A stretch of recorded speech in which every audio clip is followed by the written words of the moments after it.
What up? What up? What up? This is Mike the Philosopher, along with Black Mellow. May have some others joining us later, but this is a story, Black, about you remember the Flavor of Love? Yeah, Flavor Yeah, Flav. Flavor Flav, and he had all them chicks. Yeah, That was that was checking for him. This chick, I don't know if you remember Delicious. yeah. You remember Delicious? I gotta say, Delicious was she was fine. She was thick. She had the He was cute little crazy thick. dimples. Yeah, I think she had some work done too, man. Uh, yeah. uh She about to get a divorce. yeah. She about to get a divorce from a guy, Raymond Santana. All right. Let me kind of go into the story here. It says here that I mean, look, she was cute and all, but her ways is not cute at all. Let me say that, because if this chick ain't about chasing the bag, I mean, if you look, any this is no shade to Flav, but any woman chasing after Flav, you chasing the bag. You chasing either the bag or the fame, one or the other. Yeah. I mean, have you seen Flav? So, I mean, that's just hard facts right there. It says one of the Central Park Five. Oh, he was a Central Park Fiver. Raymond Santana has recently filed for divorce from Flavor of Love alum Deelishis, born Chandra Davis, after only being married for 20 months. I mean, they couldn't even make it 2 years, man. Dang. Yeah, they couldn't even make it 2 years. Like, see, and I'm not sure what his situation is. I don't know if he paid fully or whatever the case may be. Um, but we'll see. Anyway, it says, according to TMZ, the couple is heading towards Splitsville after Santana filed for divorce papers in Georgia. Santana and Deelishis initially met through Instagram in the late 2019. Two eventually married 6 months later and separated in November 7th, as Santana states that their marriage is irretrievably broken and no hope of reconciliation. Deelishis posted since she deleted their message though, and it read, "I married a narcissist who is a complete liar and a cheat, and I'm finally ready to speak my truth." So, I think they only known each other for 2 months when they got married. They only known each other for about a couple months. It wasn't that long. And now they divorcing after less than 2 years, you know? Which leads me to a question, man. And I'm gonna ask you this question, Black. Do you think that love is a fairy tale? Do you think that it's, do it really exist? What should you be looking for in a mate? Should you be looking for love? Should you be looking for things you have in common? Should you be looking for like, what are some of the signs that they missed? And do you even believe in love anymore, or is it just a fairy tale? What do you think, man? Man, I think, man, honestly, I don't think people really want love. I Mm, think if you really knew what love was, you would know how much of a handicap it is to actually be burdened with the the capacity to have to devote so much energy and mind space and control lessness over to somebody else's world. You know what I mean? Mm-hmm. It's like for men, it could be looked at as a vulnerability, you know, to actually literally love somebody outside of yourself. It could be looked at like that. But at the same time, if you love the right person, that's when it becomes a reciprocal, revolving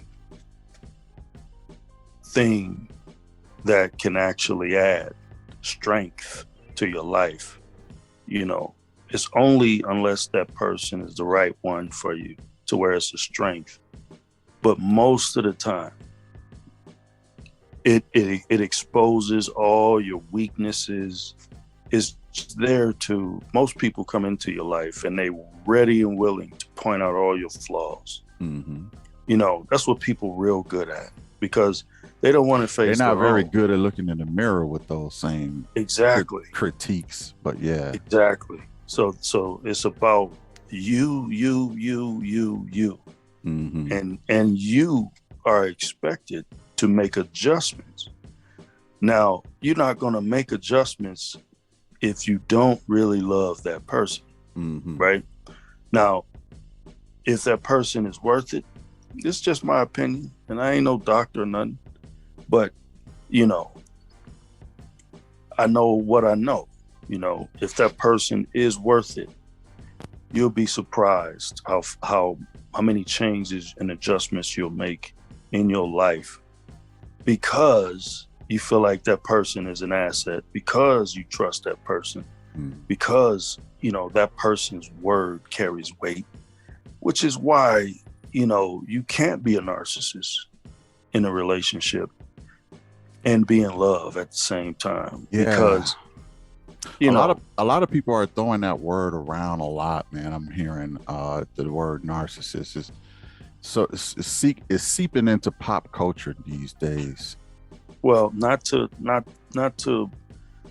you know, bring, you know, what people perceive as a religious book into it, but the Bible, it prophesied that in the last days, men will be lovers of themselves. You know, men and women will be lovers of themselves. People will be self-absorbed in the last days. The Bible literally says that. Like, this is a sign of the times.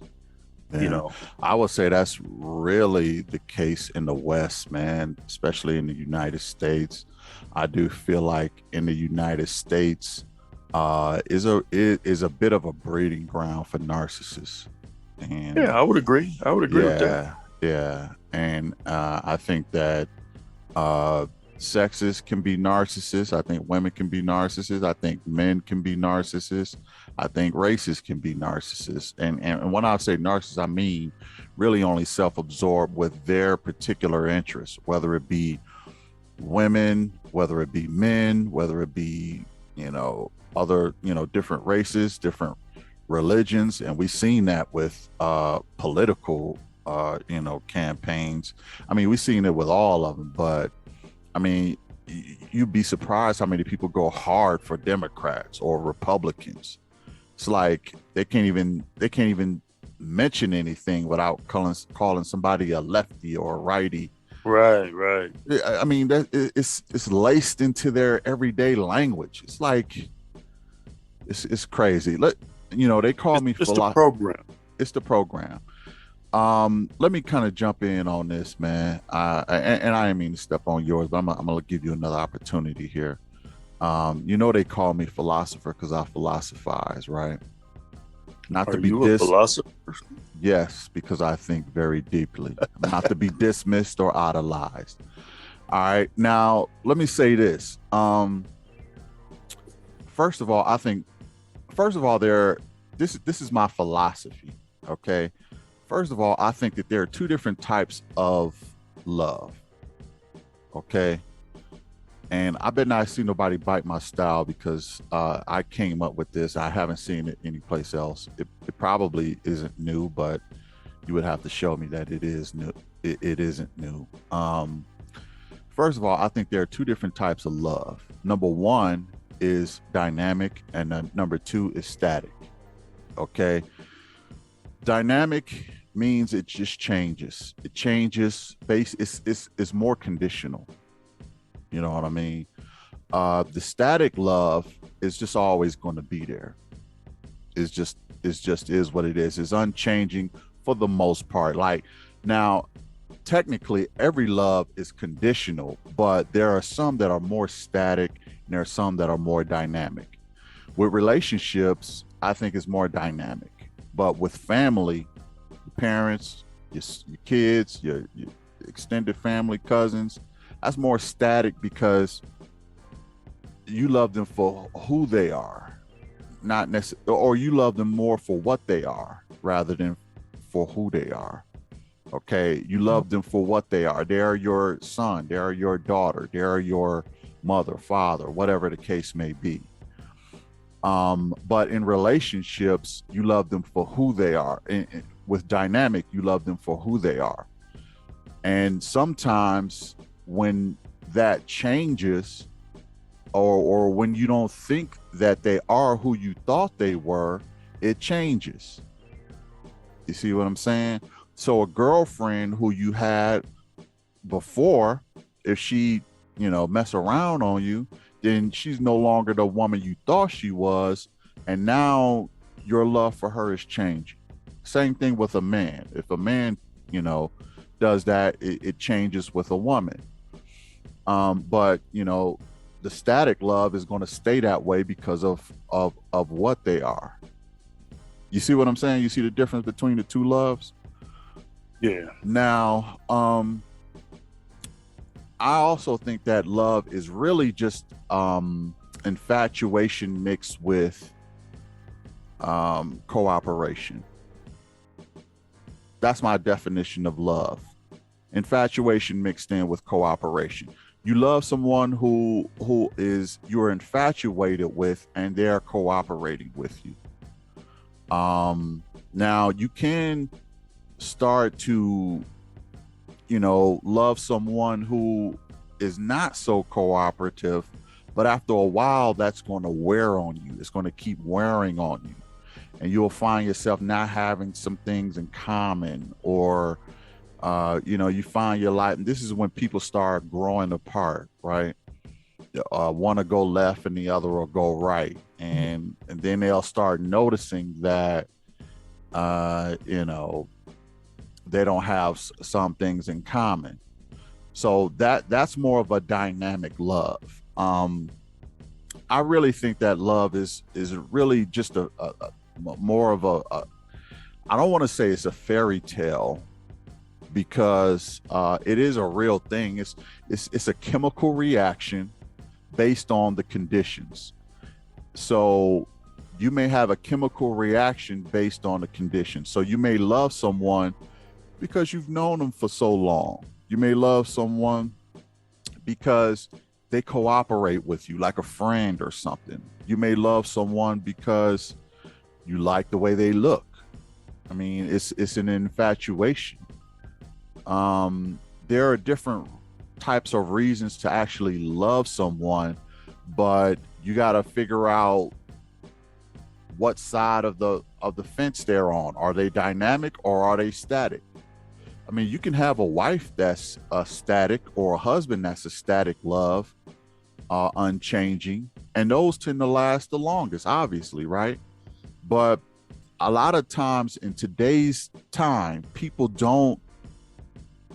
keep everybody in the dynamic love. They keep everybody in that changing love.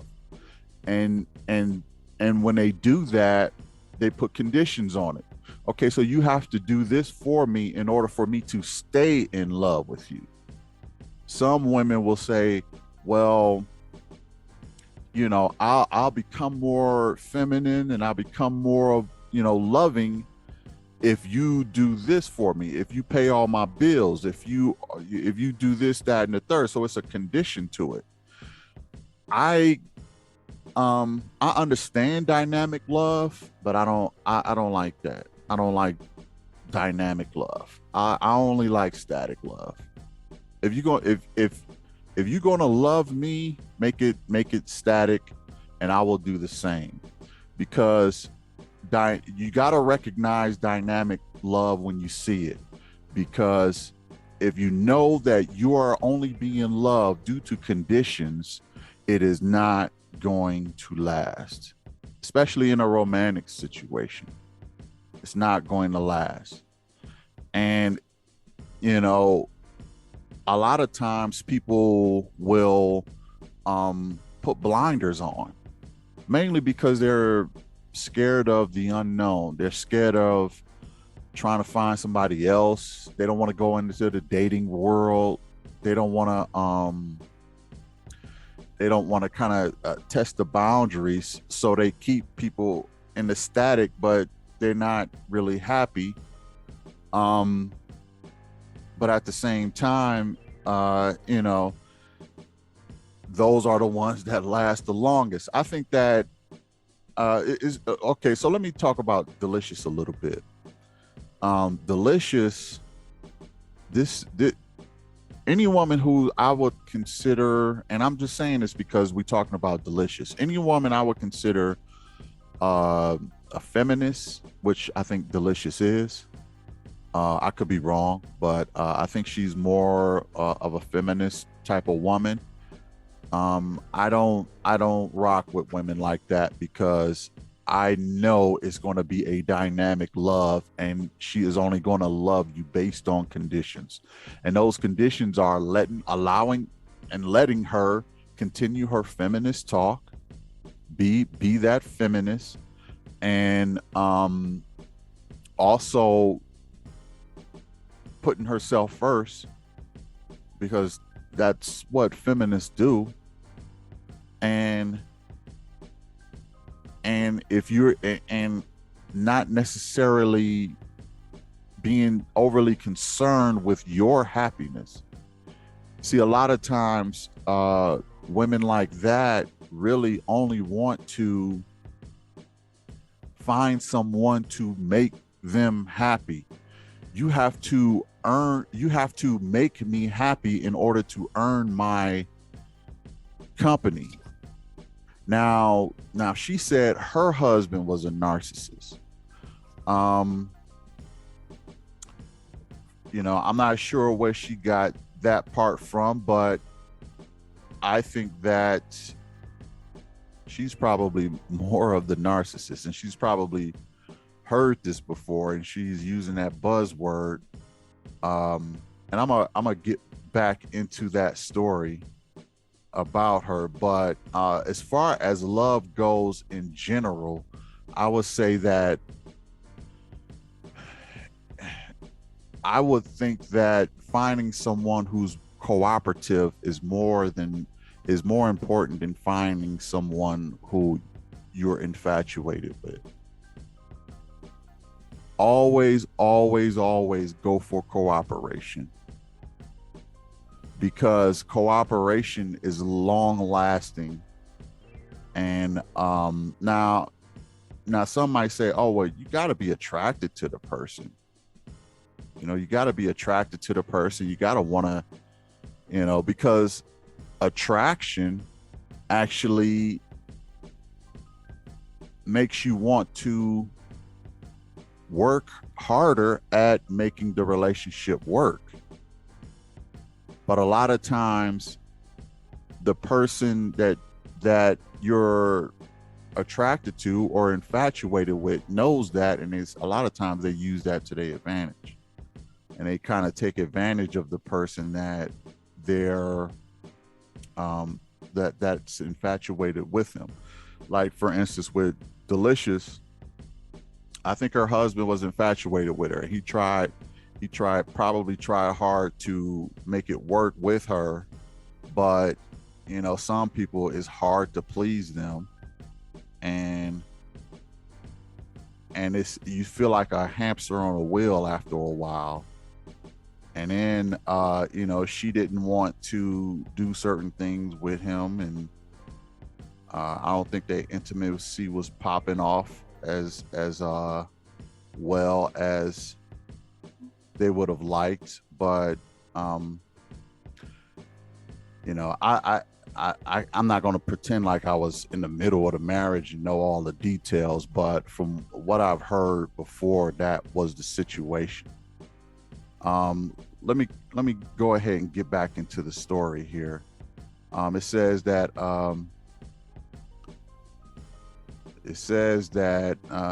she then changed the caption, you know, on her Instagram and said, "Today I appear to be myself, but I am not alone." So I believe she had a side dude. So she was cheating on her husband. She had a side dude, from what I understand from a previous story. But let me continue on. It says, although they will no longer be a couple, and it seems like it could be messy, they recently filed an arrangement with the court to settle most of the legal issues between the two of them. Both have agreed that neither party would pay the other alimony for starters, the outlet reports. So that's good. So she's not going to really be getting anything from this, and he's not either. So, you know, it looks like it was just something that didn't work out. Santana was a victim of the justice system when he and his 4 friends were wrongly accused of raping a white woman in Central Park in '89.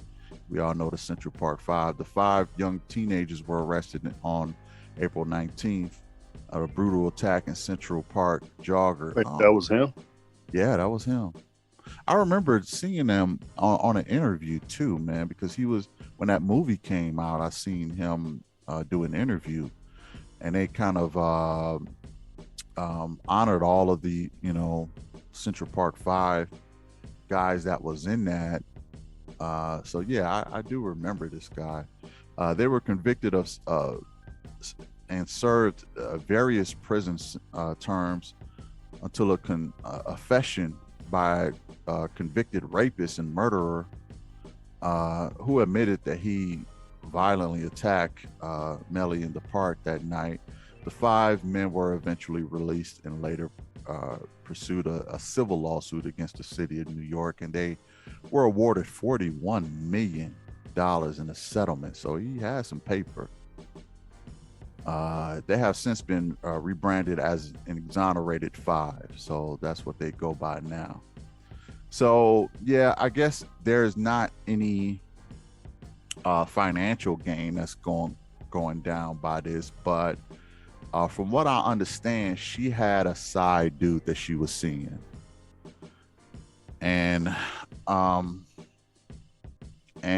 this guy said, you know what, Deelishis, tell your side dude that I don't want you no more. I don't care. So they filing for divorce. Nobody's going to get alimony or anything like that. They wasn't even really together long enough to really warrant that. They didn't even make it 2 years. But you know, it happens. But I would say the first mistake they made is they got together way too soon. They married way too soon. You know, being together only 2 months, that's not you know, that's no time. You really don't know nobody in no 2 months. You know, right. But as far as the static and the dynamic love, man, what are your thoughts on that? And do you feel like love is a fairy tale? And what is your definition of it? Well, I mean, I don't think love is a fairy tale. I think people's understanding or perception of love is they don't, you know, my definition is just mine. I think, you know, when you're really in love, it ain't no fairy tale, because it ain't all peaches and cream like they make it look like in the movies, is my point. It's real, you know, it's vulnerable, it's give and take, it's sacrifice, you know, it's ups and it's downs, and it's toughing it out through the downs that really determine your level of love. To me, And it as simple sounds as like that to me that's because you moved it over to the static side. Everybody don't move it over to the static side. Some keep it in that dynamic, you know. And when I say keep it in that dynamic, they have conditions for it. Like if, like with you in your situation, conditions have happened, but you stayed strong and you stayed with it. Well, So see, that's my point. My point is either you are or you're not. It's no, like I understand your definition of it, and this ain't an attack against your definition. But to me, love is what it is. Is there if it's not what it is, whether you willing to sacrifice, you willing to stick it out when you ain't feeling that person, and when it ain't all butterflies in your belly, and when they breath stank or whatever. So you're saying only real tough time. love is static love, is what you're saying? It's that's it. You're It right, ain't no right. other option. Ain't no other options out there. It is, because you got to understand, when it is what it is self-defined. It is literally what it is. Anything else is not what it's supposed to be. It's not Right. love. And I'm not going to attack your definition on it, because I actually like that definition. However, I will surely say that there are some people who will be in love and don't put it in the static category, and you put them up to a lie detector test, they will pass the test, and they will pass the test and say they do love that person. However, what is not apparent is the conditions that they got. Like a rich guy, right? Like there may be a woman who live a life, so she may love the lifestyle that this rich guy got her. Now, if you ask her, does she love him? You hook her up to a test, she'll pass the test. She'll say, yeah, I do love him. However, when he goes broke, she starts to fall out of love, and she can't, you see what I'm saying? That's why I named them both static and dynamic, because you got to know which type of love you are in. You're clearly in static, and that's all you see is the static love, right? Well, But what I'm saying, my point though is, if it's not what you call static, it is not full-fledged love. and I know what you're saying, but what I'm saying is, I would have to disagree with that, because there are some people who can fall in. Some people don't even know the definition of. Well, I came up with that term, so I know they don't know the definition of static love. But what I'm saying is, some people don't know how to love statically. You see what I'm saying? They've never seen it in their life. Their parents were never together. They don't have any examples of good static love. All they know is conditional. See, we live in the United States, man. Everything is transactional. Everything is transactional. So what I find a lot in the West and in America is, I will love you if you do this for me. And if I can do this for myself, I don't need you. And they fall in love with themselves. You see what I'm saying? Yeah, because everything, not only transactional, everything is contractual. Everybody's negotiating. And listen, when it's real, man, you can throw that out the window. Ain't no negotiating. You'll walk to the moon for that person. I know, but that's only for the static people, Black. And I know that's the only way you know how to love. And I get it, because you grew up with both of your parents. So you know what static love looks like. Everybody don't grow up with their parents. No, You see what I'm saying? I get the parents thing, But even if you don't grow up with both your parents, if you have a child and you only had one of your parents, you're going to love that child with what you describe as static eventually. You're going to grow into a static situation. Yeah, your children even are though static. but listen, even though you never had a child before. So it don't determine who was in your life. It's what it's about the development of that person in your world. How big a role does that person play in your world? Will you decrease a little bit? Let that person increase more in your world, which is why I said it's compromise. Sometimes for that person to fit into your world, you have to decrease a little bit at times.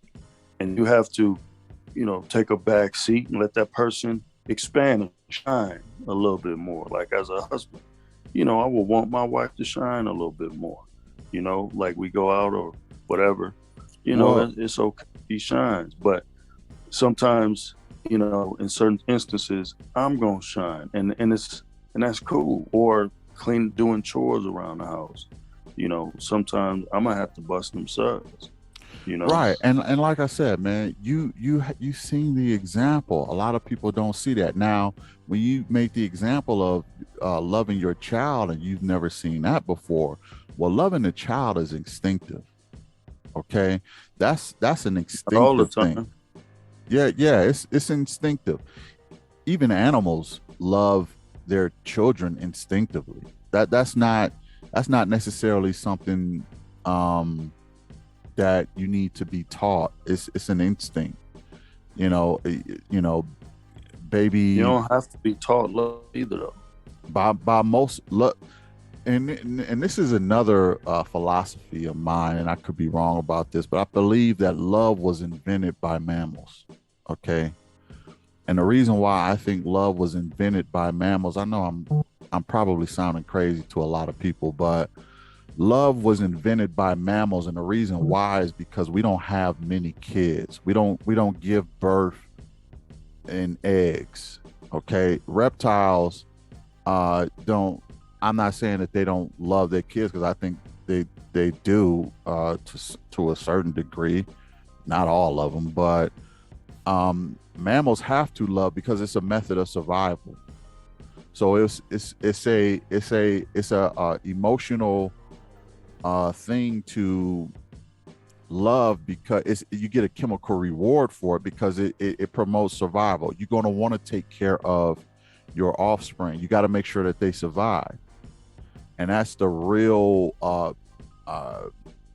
beginning of where love came from, is based in survival. You got to love another sex, and then you got to love the kids that produce from that, because it helps mammals to survive. That's probably the main reason why humans have multiplied to almost 8 billion people today, because of the instinct of survival, and they use love to do it. If you don't have love, then you're not going to want to have kids. You're not going to fall in love with somebody else. And honestly, I see us de-evolving in love right now.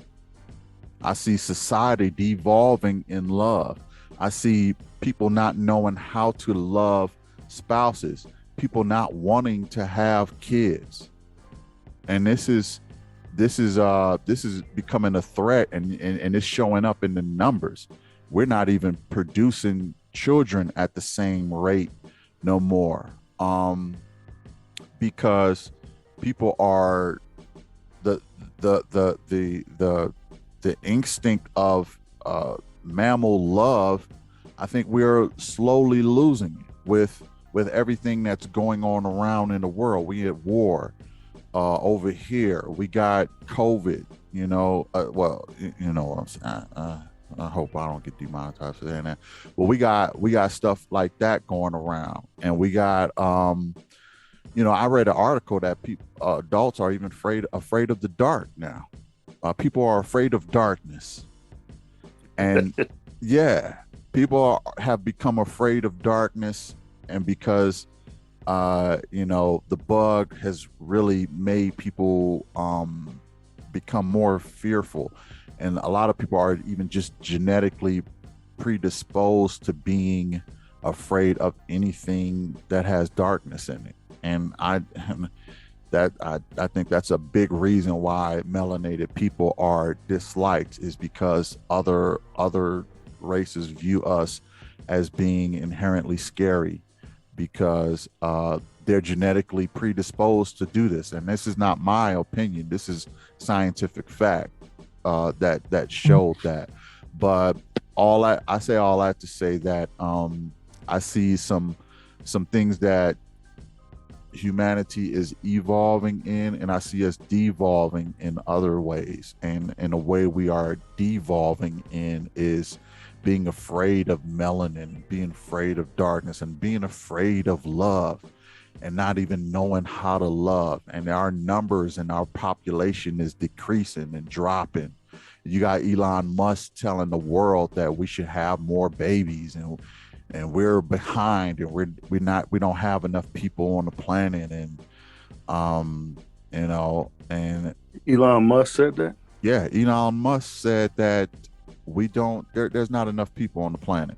So he's speaking against a lot of the program now. He's speaking a lot against maybe Bill Gates. So I would love to see him and Bill Gates go at a debate about that, because Bill Gates is pushing there are too many people on the planet. But Elon Musk, I think Elon Musk got like 6 or 7 kids. And he say, I'm going to have as many as I can possibly have. We don't have enough people on the planet as it is. Yeah. And it kind of supports, because if you look at the numbers, they've decreased in countries like China, because for a while China had a mandate that you can only have one child. And that hurt their economy, because now they don't have a generation to pay for Social Security. So so because the younger generation pay for Social Security. So they was like, you know what? Let's get rid of that mandate. Y'all can have as many kids as y'all want. So now they back on the multiple baby train. And that was a stupid choice. Well, yeah, it was. It kind of made sense, but I mean, hindsight looking at it, it was stupid. But they're trying to find. They still overpopulated. They still got I think close to 2 billion people, but they got to find a way or places to put them. Guess where they putting them? But that's another story. What's stupid is a social, construct, that's been given authority to tell grown men and women how many children they can have. Yeah, well, but you got to understand, man, it did put a strain on their resources. See, one thing about, China is that they wasn't in any big wars. They were kind of left alone. Them in India, they were kind of left alone. It was the Americas. It was Africa, where they, took all the people, and they did the things with the resources and all of that other stuff. So those were the nations that were seeing heavy population decreases.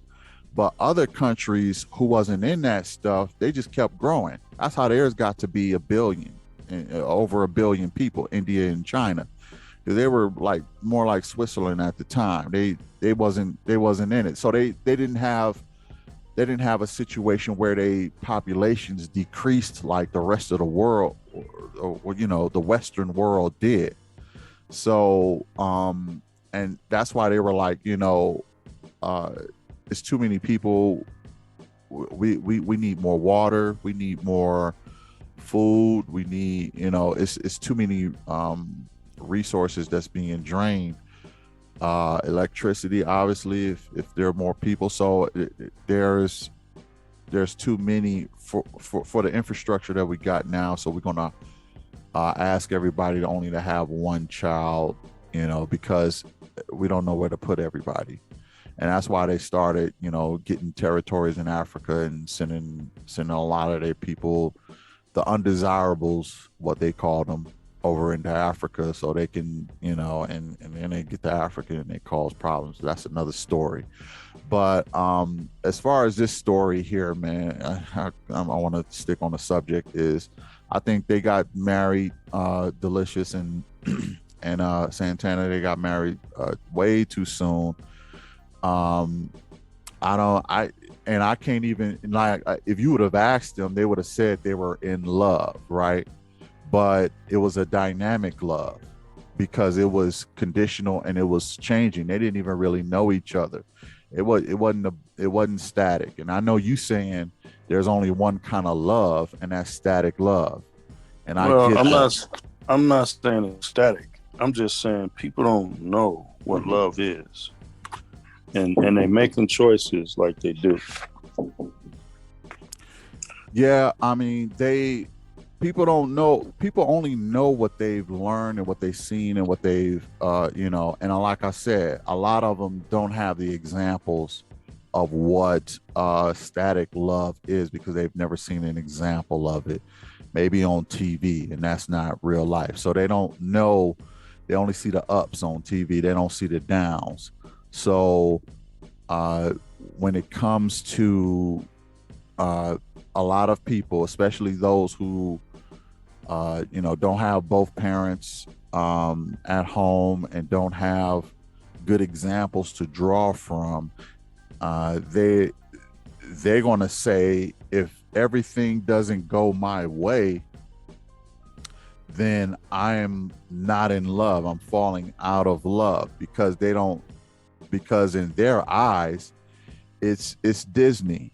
It's Disney love. It's everything's supposed to be sunshine and rainbows.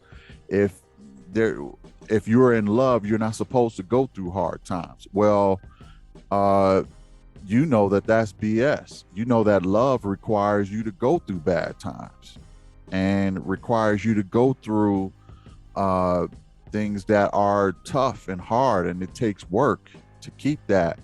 But those are the people that and this is why when I date, I like to look for women who have both parents at home. And that's just I'm not saying that they must have it, but it's highly preferable because they most likely seen an example of good, when love was good and when love was bad and when love was hard, and they understand what it takes to maintain it and keep it static. Okay, a ride or die chick, and a ride or die guy for the ladies out there. But that's my definition. There's static love, there's dynamic love, and you got to kind of look at the person's history to find out how they're going to love you. And if you don't have things in common with them, as much as you may want to stick things out, I think that there is something to be said about, having things in common. Like, mainly to me, if you don't have a whole lot of things in common, that's not necessarily a deal breaker, because sometimes opposites attract, but you still have to have the same, I would say, ideologies. Ideologies have to be the same, but interests don't have to be the same. As a matter of fact, that's probably even a better combination, when your ideologies line up and your interests don't. That way, if you like golf and she like, bingo, you go play golf with the fellas, she go bingo clubs with the girls, and you can have a social life outside of each other. But your ideologies, like, your political views, religious views, or how to raise children, how to save money, things like that. If those things line up, your ideologies and then your interests, things you like to do for fun, you like to play Xbox, PlayStation, whatever the case may be, and she like to, watch YouTube videos all day. Okay, you do your thing, I do my thing. We don't have to be into the same interests, but we got the same ideologies. I think that that's worth sticking around for and fighting for. Now, if you got both in common, that's cool too. Just don't, as long as you don't get tired of looking at each other, because that can kind of wear on some people. But well, I will say, like, when a person, in my opinion, when a person is in true love, mm-hmm.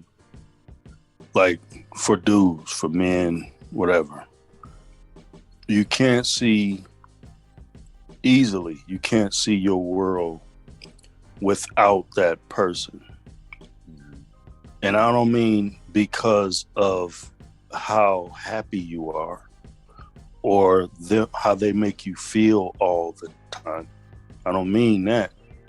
I just mean there is no other alternative when it's real. This person has meshed into my DNA and vice versa. That person is me. I am that person. When the Bible say the two became one flesh, you don't separate unless but looking and physically seeing that that's a different person. You're one person. You're supposed to move as one entity. The feminine aspect and the masculine aspect of one being. That's what it's supposed to be. If that person hurt, I hurt. If that person happy, I'm happy. But if that person makes me hurt, well, I'm hurt. But I'm not gonna backtrack my complete outlook of that person based off them not making me happy. Because happiness, people seem to think that means love, but it don't got nothing to do with it.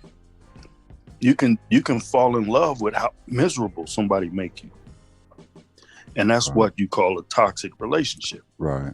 People are constantly falling in love with how they feel, and feelings are just the infancy stage of what actual love is, in my opinion. Actual love is what few people, from what I'm saying, are actually realizing. Only a few people are really in love. Most people out here are on their way to real love, but they're not there, and they're making decisions as if they're there already. You shouldn't be wifing nobody that you just met. I just met somebody a couple months ago. 2 months, yeah. Definitely. Man, I ain't finna wife her. Are you kidding? Well, she still got probably, entanglements all over. He probably felt like she was delicious. He probably She felt like probably he'd was known delicious. her longer She than, looked delicious. yeah. But hey, but if y'all for who's out there, if Google her or whatever, But all I'm saying is this. Listen, man, even in the instance where a person would have both their parents, does not mean nothing, because that could have been a toxic relationship too. Two parents does not equal all the time positive images and bring love and strength. No. Yeah, not it could all have been the time. toxic. Could have been toxic. Yeah. And people are sponges, but people, for the most part, are gonna do what's best for them. You're not gonna throw the baby out with the bathwater. So if you see flaws in your parents, and you pretty much are gonna try to escape those flaws if you're wise. You're not gonna try to repeat those same mistakes. Like some people see their pops step out on moms. So you grow up to do that. And your relationships is jacked. And vice versa for the women. Or if you haven't had a father and you're a girl, you're going to have some daddy issues. So you might take that out on your dude, although you say you love him. Yeah, right? You got to find out what person you're dealing with and how they view things, and you can't find that out in 2 months. I can tell you that. You It have take to, time, man. It's, yeah. in my opinion, it's really an old school situation where you really got to befriend somebody. That person has to be a friend. You really got to get to know that person. Well, that person Correct. has to want to cooperate with you and want to go for the long haul. That's the type of person that I will be Yeah. looking for. Someone who is not so much based on conditions. Their goal is family. Their goal is not their personal happiness. You see what I'm saying? Because your personal happiness is going to fluctuate like a stock market. I mean, it's going to have some ups and some downs. So you got to, but the long goal is the long-term investment in family. And a lot of people stop going for the long-term investment in family, and they go for the short-term, highs. And if they don't see, returns real fast, they'll pull out and they'll, cash in, so to speak. So I look for the long term investors, and you were right. It doesn't necessarily mean you have to have both parents to have that type of person, but because sometimes when people don't have a family, they long to have one, so they'll put Yeah, they more know effort. exactly Yeah, they'll what put they more want effort because into they it. like, yeah, So it is conditional based on that. But I'm just saying on average, when they have both parents in their family, and they have something to draw from, on average they know what a long-term love looks like versus someone who doesn't have that. But sometimes a person who don't have that example will long for that, and they will even put forth more effort into making it work. So you know but yeah. so yeah, so that's that. I hope, wish Delicious and Santana the best. um I just think that as human beings, man, I just think we're de-evolving with love, and we're not knowing, and we're losing that capability of long-term love. And it's no wonder why, when we got so many distractions such as social media, TV, we're gonna have the metaverse, we got so many other things, and we starting to fall more or out of love with other people and more in love with ourselves every day. And and that's why this word narcissistic, it keeps popping up, because there are more and more people that are becoming narcissists, because that's like I said, this country, in this culture, is a breeding ground for narcissists. It just is, and it's getting worse and worse and worse. Find your happiness, whatever makes you happy.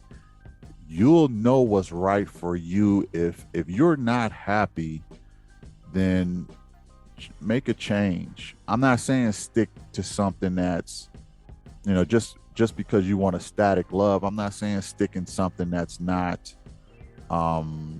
fulfilling for you, because you'll be wasting your time. You don't want to, live your whole life unfulfilled in some kind of way. But um, you got to do your research and find out the right person to love, and that takes time. I would say you don't really know anybody for 2 years. I wouldn't even really contemplate marriage for 2 years. Statistically and scientifically, people can't hide their personality for longer than 2 years. So uh, you're going to see the real person. Some people come out, they show you the real them right away, and some people can hide it for at least 2 years. And this is I not would even say, that's not my opinion. That's scientific fact. I So believe that too.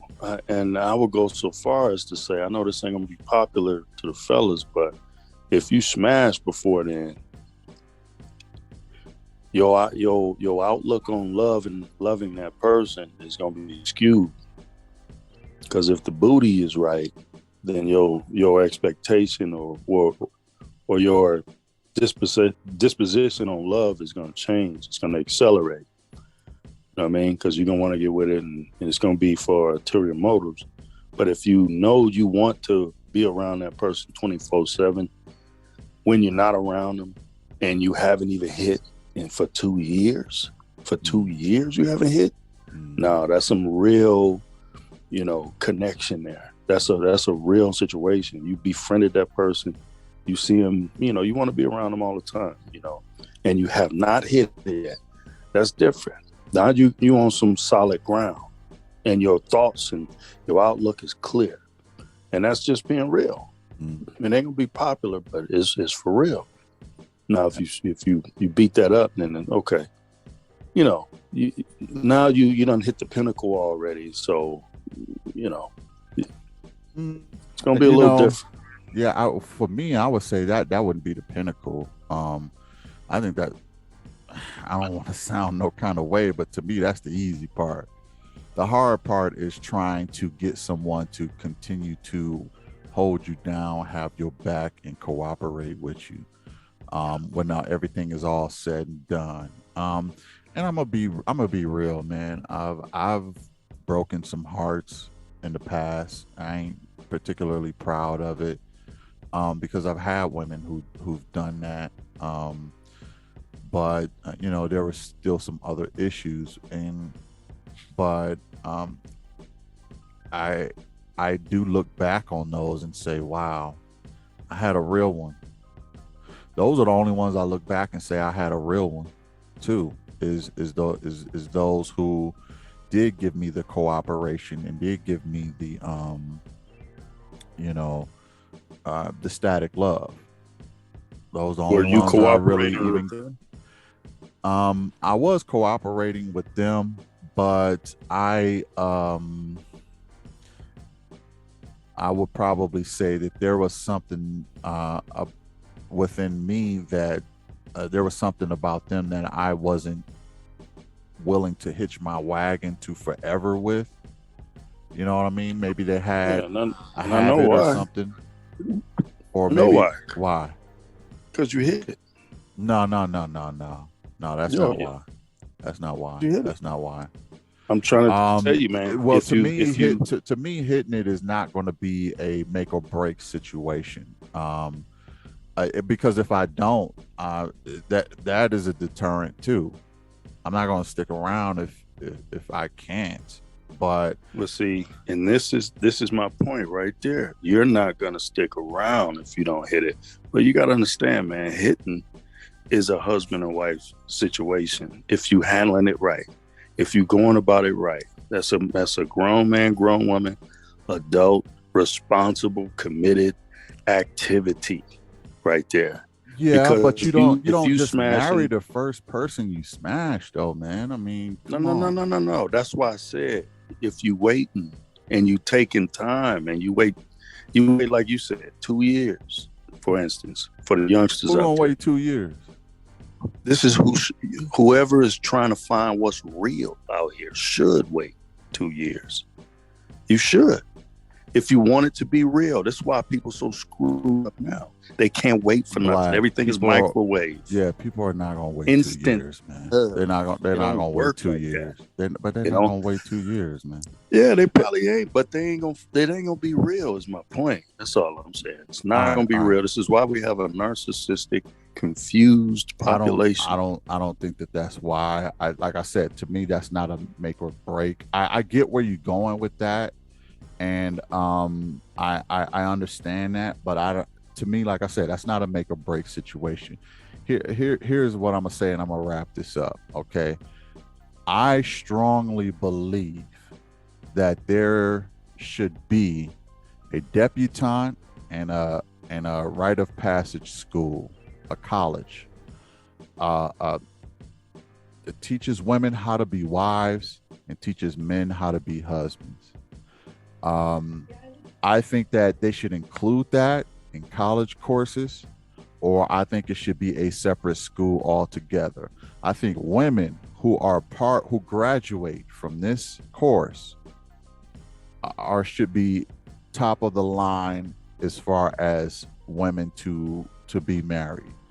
I, as a man, will be more impressed with a woman if she said, I graduated from debutante school and I have my certificate to show it.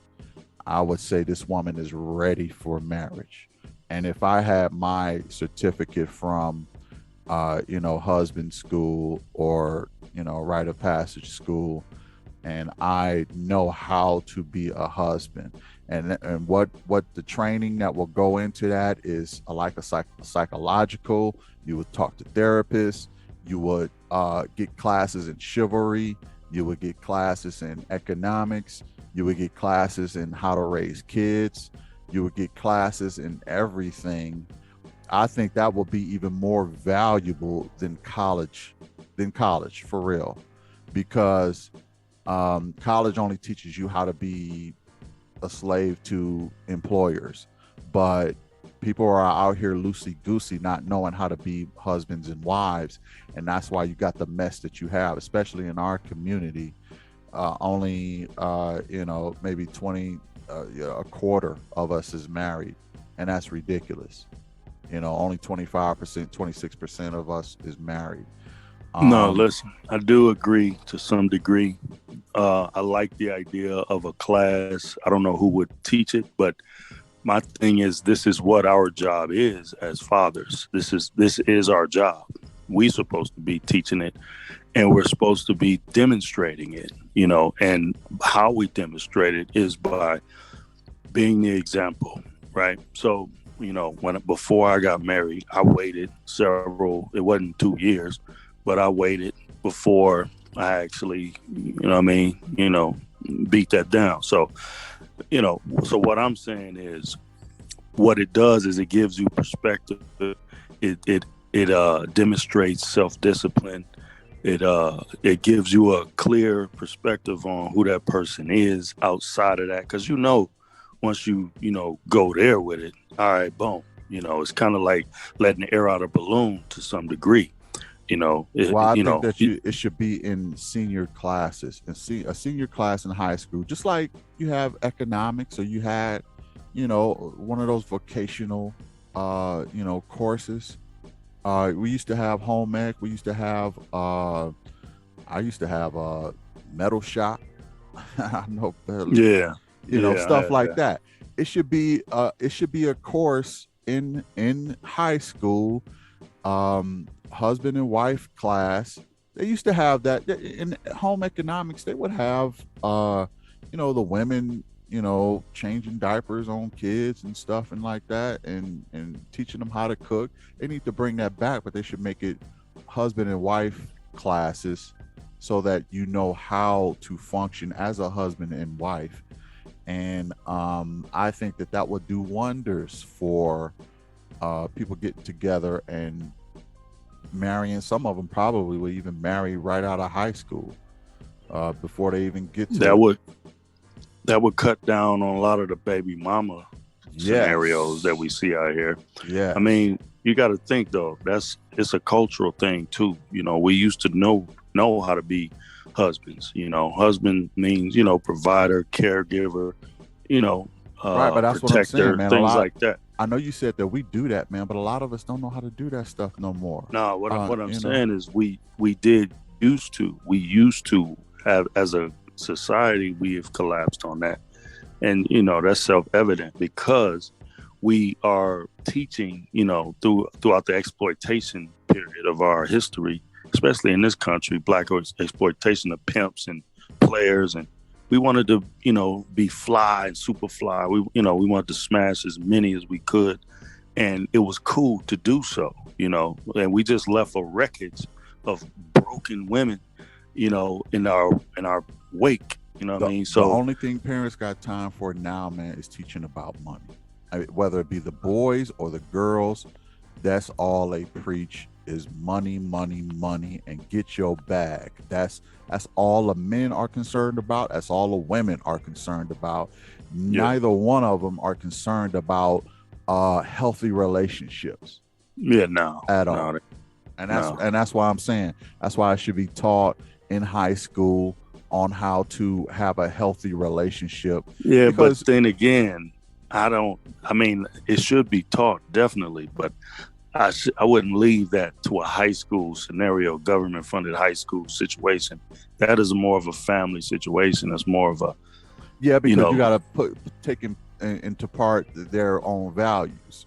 Like yeah, some may value certain type of chivalrous things, and some families may not value it, and that's probably where the disagreement is going to go with. yeah. Plus the government, like you said, they only make employees, so they're gonna skew it to where it's gonna be for their benefit, the governmental slavish and benefit, but realistically, it needs to start in the home. Charity starts in the home. So we have to be what we are suggesting. We got to teach, we got to, educate, we got to be the demonstration of that.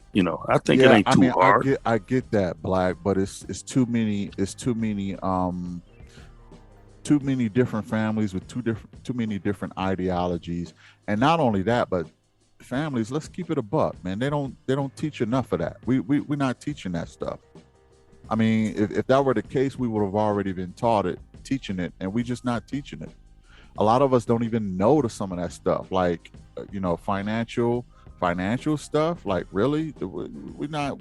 I mean, we're just not taught that stuff by our family. So I think that's where when you go to learn certain things, that's what you do. You go to school to learn it, and I think that's the situation. Um, as far as relationships, I think that has to go through something like a school, because it's the information is more funneled and it's more channeled towards a specific education. When you leave it to the parents, you get too many different ideologies and too many different ways of doing things, and it just makes it messy. You Yeah, I gotta just don't want. I know what you're saying. I just don't Yeah. want. I don't subscribe to government function or depending on Well, them it for don't that benefit necessarily no have more. to be a government function thing. Maybe it could be Yeah, maybe a like a private little, yeah, cultural like a situation. private, or like Yeah, maybe we that'll should be come dope. out. A Maybe we should come non-profit. out. Yeah, or maybe we should come out with a franchise. Shout out. Because like they teach elementary kids math as a franchise. There's Yeah, a franchise business that do that. Maybe it should be something like that. A little business that you can get certified in husband and wife, and to me, those people will have the most value. I would be like, what? You can graduate from Mike the Philosopher husband school, or husband or wife school. Okay. You ain't ready. Okay. You go yeah, back there, and I would even imagine some of the high value men, they would call them, will be looking for women who graduated from such a school. You know what I mean? Because they would know that they're wife ready. And a lot of these women, a lot of these men, they're not spouse ready. They're just not spouse ready. They don't know what it takes to maintain relationships. They don't know how to stick through things through the hard times. They don't know what is expected of them. They don't want to provide a service. A lot of people just want to take. They don't want to give nothing. They feel like all they got to do is show up, and and if you ain't providing, kneeling to them, giving them everything that they want, and it's almost your job to make them happy, and that is ridiculous. Okay, only you can make you happy. Like I said, man, I went to another country. I went to Africa, right? I know Africa is a continent, but I went to another country. I'm not gonna say the country, but they took pride in service. They took pride in service, especially to their spouse, and that was, to me, those that made them more wifeable to me. Now you say, oh well, the family should be teaching this stuff. Well, it's embedded in their culture. So the families are teaching the women that stuff. See, that's what that was my point. That was right. my point, because it went to the cultural situation where, as a culture, it's accepted to teach a young lady how to treat her man. It's acceptable, They're not just looking for the bag. Their conduct is conducive of being a wife. Right. But the culture here is money. Yeah, and we lost our culture. And here's the thing, though: the state, the country, whatever, they benefit from relationships breaking up. When you get married, they make money. When you get divorced, they make money. When you get child support, they make money. Yeah, because they pretty much, whenever you apply for a license, you give them over to their jurisdiction, and they put those things on the market to be sold as bonds. That's why they make money off your divorce license, your marriage license, your death certificate, your birth certificate. These are all, they've monetized every aspect of your life here, so they like it the way it is. That's why they're not going to incentivize, and it's not going to be baked into the culture. I remember saying in one other episode, and I think I was arguing with somebody, it might have been you, that it's not about the people. Like, to me, I don't blame the people for nothing. For the issues that people are having, it's all because of the government. It's all because of the government, because the government shapes the culture. It doesn't matter where you are in the world. Yeah, the government shapes the culture. That's why I said they shouldn't be the ones to teach nothing about marriage. And I agree with that. Wife. And I agree with that. And that's why I said maybe it should be some kind of vocational school or something that gives you this. It's got to be a nonprofit. You know what I mean? Like something like where you come up with, or somebody comes up with, the curriculum. It could be for profit too. Well, yeah, I mean, you pay a tuition. You pay, $500 tuition to go to this school and become. But ultimately, a spouse. Ultimately, thinking bigger, man. And we just need our culture back. We're not gonna get it, man. We're not gonna get it, Black. No, we gotta take it. It's not going to be baked. No, it's not going to be baked into the society. It's not going to be baked into the government. Man, please. I'm gonna tell you like this: anything Black people, so-called Black people, think about doing and determine is cool, it becomes baked into society. I don't care what it is. It could be their own self-destruction. It could be calling you a nigga. I could be shooting at you, and it'll be baked into society. That's what I'm saying, man. I can put it in a rap song. But that's what I'm saying. They'll green light you saying the N-word. They'll green light you saying you're gonna, shoot, kill, but do all this other stuff. They'll green light all that stuff. Guess what? It got baked into the culture. Now, you don't even hear conscious rap no more. You know why? Because they green lighted it. The negative stuff. So that's how they're trying to destroy it. So that's what I mean. It has to be, in order for it to get baked into the culture, it has to be green lighted by the government. No, listen, and I know what you're saying. They promote it, because they always benefit when they put the brightest light on our darkest hour. But at the same time, I said whatever we green light. So when we came out with the dashikis in the early 80s and we was all Afrocentric in the music, you know what I'm saying?